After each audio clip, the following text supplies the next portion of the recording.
Assalamualaikum warahmatullahi wabarakatuh. Perkenalkan, nama saya Ina Anissa. Saya mahasiswa dari Akademi Kebidanan Latan Samasiro tingkat 3. Saya akan memberikan materi yang berjudul Halo Moms, sebelumnya apakah sudah ada yang tahu apa itu imunisasi? Jadi, imunisasi adalah suatu proses yang dilakukan untuk bertujuan meningkatkan sistem kekebalan tubuh. Menurut Organisasi Kesehatan Dunia atau WHO, sekitar 20 juta anak di dunia yang tidak mendapatkan imunisasi lengkap. Di Indonesia, 87,8% anak yang mendapatkan imunisasi dasar lengkap.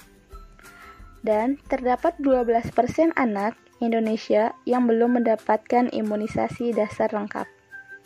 Sekitar 1% belum mendapatkan imunisasi sama sekali. Hal ini diakibatkan karena kurangnya pemahaman masyarakat tentang manfaat imunisasi. Dampak jika anak tidak diimunisasi yaitu akan mempunyai risiko lebih tinggi untuk terkena komplikasi yang dapat menyebabkan kecacatan bahkan kematian.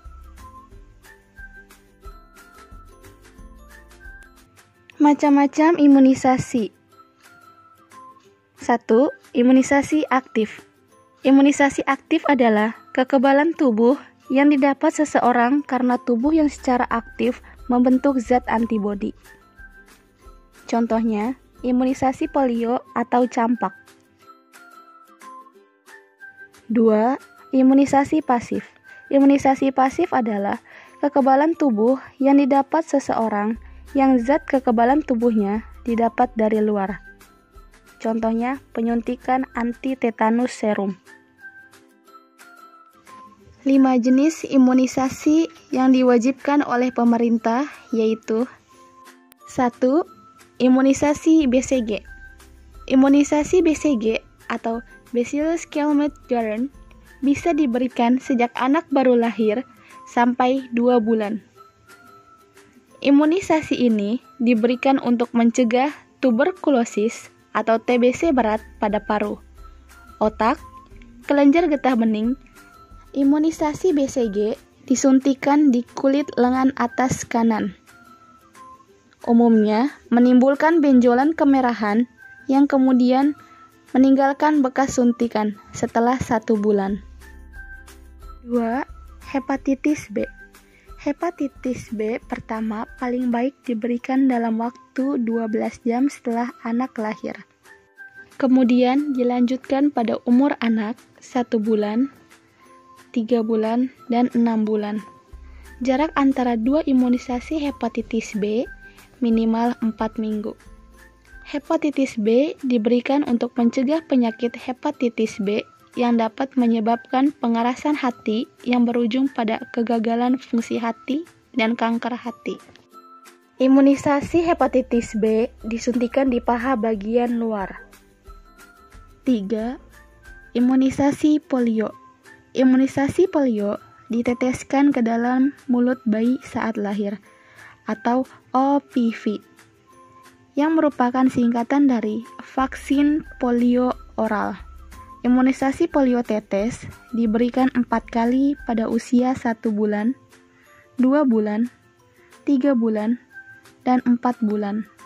Imunisasi polio diberikan pada anak atau bayi bertujuan untuk mencegah poliomielitis yang dapat menyebabkan kelumpuhan. Imunisasi polio diteteskan langsung ke dalam mulut 2 tetes. Selain polio tetes, ada juga polio suntik atau IPV yang diberikan pada usia 2-18 bulan dan 6-8 tahun. Efek samping dari pemberian imunisasi polio yaitu diare ringan. 4. Imunisasi DPT. Imunisasi DPT merupakan salah satu imunisasi kombinasi yang dapat mencegah penyakit difteri, pertusis atau batuk rejan, dan tetanus. Karena pada dasarnya ketiga penyakit tersebut sangat rentan menyerang bayi dan anak. Imunisasi DPT dilakukan terhadap bayi yang berumur lebih dari 6 minggu. Imunisasi DPT disuntikan di paha bagian luar. Efek samping dari imunisasi DPT yaitu terjadi pembengkakan dan rasa nyeri pada tempat penyuntikan disertai demam ringan selama 1-2 hari. Imunisasi DPT bisa diberikan secara bersamaan dengan vaksin hepatitis B. Imunisasi DPT bisa diberikan ulang pada anak yang berusia 18 bulan dan 5 tahun. 5. Imunisasi campak. Imunisasi campak disuntikan mulai usia 9 bulan.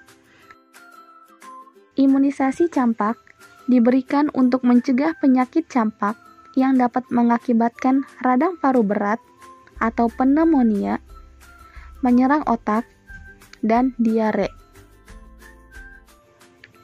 Imunisasi campak disuntikan pada lengan kiri atas. Efek samping dari imunisasi campak yaitu panas.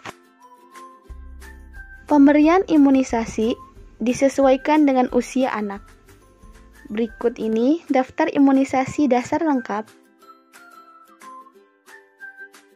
Jadi, kesimpulan dari materi yang sudah kita bahas, imunisasi adalah suatu proses untuk membuat sistem pertahanan tubuh kebal terhadap invasi mikroorganisme.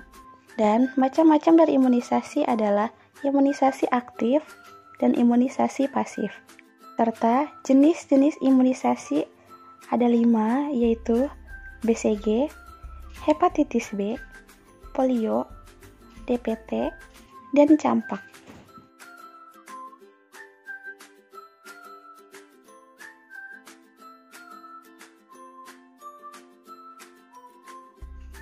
Terima kasih. Jangan lupa follow akun kami, Facebook, Instagram, Twitter, dan YouTube. Dan Perguruan Tinggi Latansa Masiro menerima mahasiswa baru. Kalian bisa daftarkan di website kami yang ada di bawah ini. Jangan lupa like, komen, dan subscribe.